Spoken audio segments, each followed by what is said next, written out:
best friend George, which in turn had superseded a mushroom cloud afro copied from Jimi Hendrix.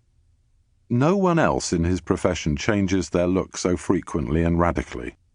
To these three least likely aficionados of psychedelic rock, all that can be said for certain is that he isn't Engelbert Humperdinck.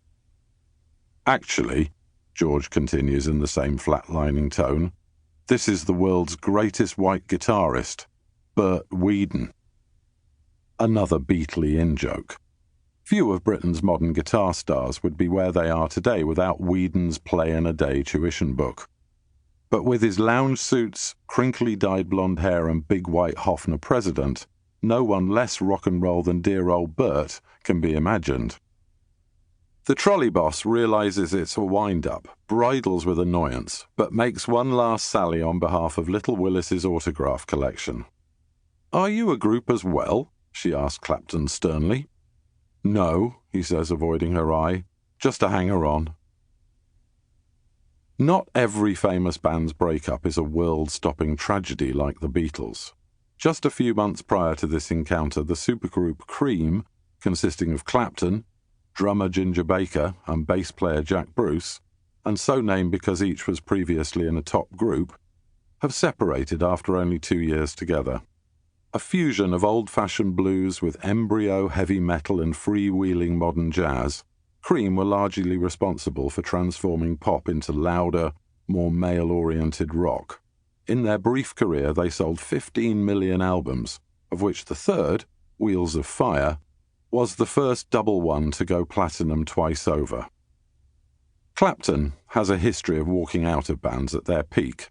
First the Yardbirds, then John Mayall's Bluesbreakers, but this time his well-known restlessness was less a factor than the mutual, often violent hostility between Bruce and Baker in Cream's premature curdling. Anyway, these days top bands continually split and reform in different shapes, like amoeba in a psychedelic light show.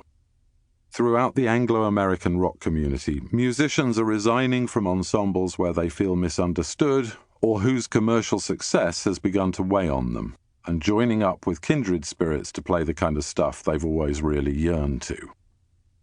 When Graham Nash quits the Hollies to team with David Crosby from the Byrds and Stephen Stills from Buffalo Springfield as Crosby, Stills and Nash, it seems that this pooling of top-level talent couldn't get any better.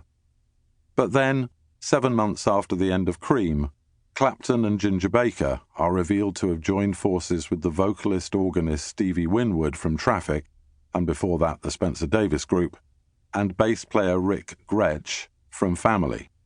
Eschewing the new fashion for baptizing bands with their members' surnames like law firms, the supergroup will be called Blind Faith. Though long ago credited with genius by his peers, Clapton at this moment is far from a national celebrity. In the Britain of 1969, rock music doesn't yet titillate every generation and permeate every level of life. It belongs wholly to youth, the most visible part of that long-haired, unruly nation within a nation known as the underground or counterculture.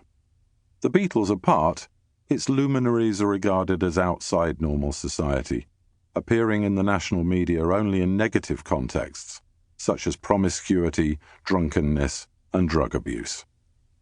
With his still spotless record as regards all three, Clapton has remained largely unknown to anyone over 30. Lately, however, he's made a transition from the music trades to the society columns that only Mick Jagger had managed before him. The reason is his engagement to the Honourable Alice Ormsby Gore, youngest daughter of the 5th Baron Harlech, a hereditary peer and former British ambassador in Washington. Fleet Street loves this very 60s romance between a member of one of Wales's noblest families and a working-class boy from Surrey, and there's little mention of the fact that when they met, the Honourable Alice had only just turned 16.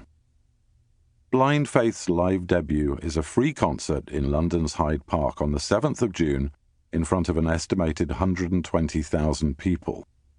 The occasion kicks off a summer destined to be filled with epic, open-air festivals marshalling rock's premier division.